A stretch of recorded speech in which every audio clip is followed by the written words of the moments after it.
नमस्कार। स्वागत है आपका एक बार फिर से मेरे चैनल ज्योतिष तत्व में।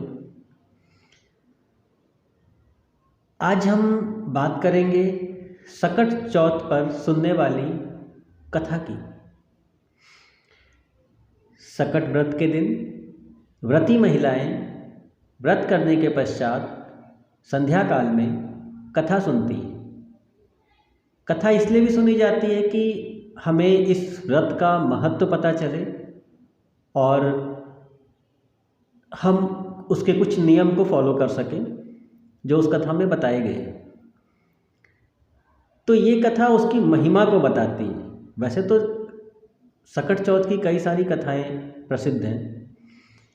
सबसे पहली कथा तो यही है कि सकट चौथ हम क्यों मनाते हैं। तो शिव पार्वती की कहानी है, जहाँ पर पार्वती जी स्नान करने जाती हैं तो गणेश जी को मुख्य द्वार पर खड़ा कर देती हैं कि कोई अंदर ना आए। शिव जी आने का प्रयास करते हैं तो गणेश जी मना करते हैं और शिव जी क्रोधित होकर उनका सिर धड़ से अलग कर देते हैं। पार्वती जी आती हैं, देखती हैं कि गणेश जी की ऐसी दशा है तो वो काफ़ी क्रोधित भी होती हैं और दुखी भी होती हैं। शिव जी से बोलती हैं कि आप इन्हें पुनर्जीवित करें क्योंकि ये मेरे आदेश से यहाँ खड़ा था। तो शिव जी एक हाथी का सिर उनके साथ जोड़ देते हैं, उनके शरीर के साथ जोड़ देते हैं गणेश जी के, और गणेश जी को पुनर्जीवन मिल जाता है। तो सकट माता पार्वती हुई और गणेश जी के जीवन की रक्षा हुई, गणेश जी को नया जीवन मिला। इसलिए ये संतान प्राप्ति या संतान के संबंधित कोई भी समस्या को दूर करने के लिए इस व्रत का नियम है, क्योंकि वो दिन माघ कृष्ण पक्ष की चतुर्थी तिथि थी, जिसे हम संकष्टी चतुर्थी कहते हैं, और माघ में उसे हम सकट चौथ बोलते हैं। एक कहानी तो ये है। इसके बाद इसकी महिमा की बात होती है। जो कहानियाँ आगे सुनी जाती हैं उसमें कई सारी कहानियाँ, उसमें साहूकार की कहानी है, जेठानी और देवरानी की कहानी है, और शिव पार्वती की एक और कहानी है जिसमें वो चौसड़ खेलते हैं। इसके अलावा एक गणेश जी के एक दर्शन वाली जो कहानी है वो एक अलग कहानी है। मतलब कई सारी कहानियाँ, लेकिन जो सबसे ज़्यादा प्रसिद्ध कहानी है वो मैं आज आपको बताने जा रहा हूँ। इसमें एक राजा के यहाँ जो कुम्हार था, उसके बर्तन को पकाने के लिए, बर्तन जब हम बनाते हैं तो बर्तन को पकाने के लिए आंच पे रखना पड़ता है, जिसको एक आवा बोलते हैं। तो वो एक आग होती है जो काफ़ी तेज़ जलती है और उस आग में बर्तन पक जाते हैं। तो वो कुम्हार जब बर्तन पकाने के लिए आग जलाता था ना, तो उसके बर्तन पकते नहीं थे। वो बड़ा परेशान हुआ, कई बार कोशिश किया, बड़ा प्रयास किया उसने, लेकिन उसके बर्तन आवा में नहीं पकते थे। वो राजा के पास गया, उसने कहा महाराज ये समस्या है, मेरे बर्तन पक नहीं पाते हैं। तो राजा ने राजपुरोहित जो होते हैं उनको बुलाया, उनसे पूछा कि जी इस समस्या का समाधान बताइए। राजपुरोहित ने भी बड़ा विचित्र सा समाधान बताया। उन्होंने बोला कि यहाँ इसमें आवा की आग जलाने से पहले एक बच्चे की बलि दी जाती है, तो आवा आग पकड़ेगा। ये एक नियम है जो शायद कई लोग जानते होंगे, भ्रांतियाँ भी हैं इस बारे में। ईंट के भट्ठों के लिए भी ये बातें बोली जाती हैं, लेकिन हम बात करते हैं कहानी की।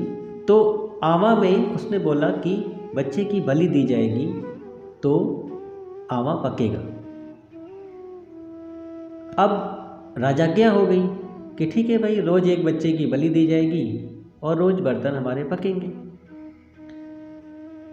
फिर करते करते हर दिन एक परिवार से एक बच्चे का नंबर होता था। वो बच्चा आता, बच्चे को लेके आते लोग, कुम्हार उसकी बलि देता, आग में डाल देता, और उसके बाद अग्नि पकड़ लेती और बर्तन पक जाते थे। उस राज्य में एक बूढ़ी औरत रहती थी जिसका मात्र एक ही लड़का था जो उसके बुढ़ापे का सहारा था। वो करते करते उसका नंबर भी आ गया, समय के साथ उसका नंबर भी आ गया।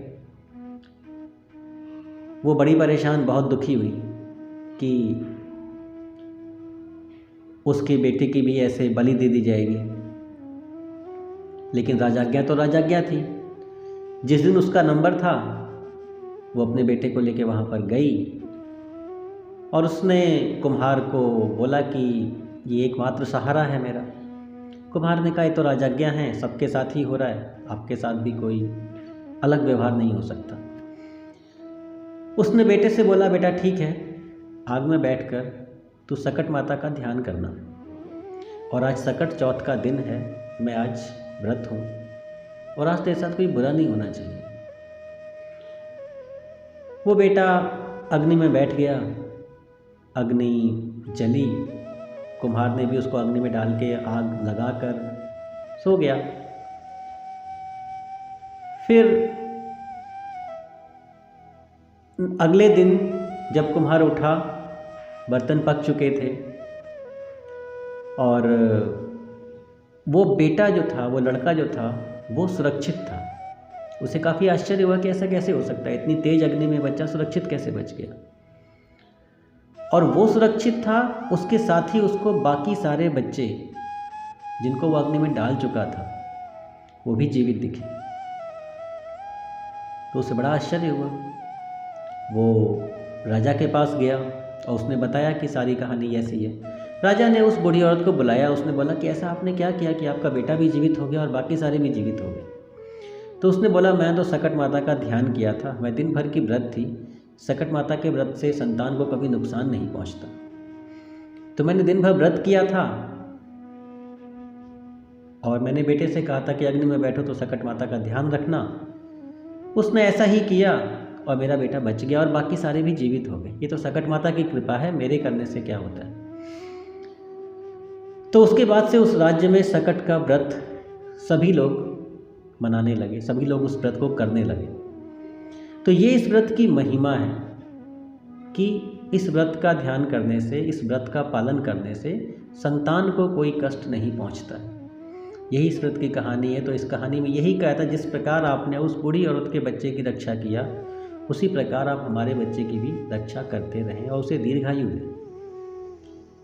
इसी कहानी के साथ, यही कहानी है, इसी कहानी के साथ आप लोग सकट माता की जयकार बोलते हैं और अपने व्रत को आगे बढ़ाते हैं।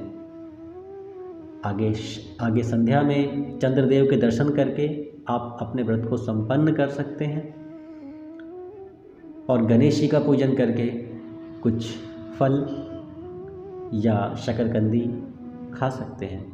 ऐसा ही नियम है इस व्रत में। आज के वीडियो में सिर्फ इतना ही। अगले वीडियो में फिर किसी नए टॉपिक के साथ मिलेंगे। तब तक के लिए जय श्री गणेश।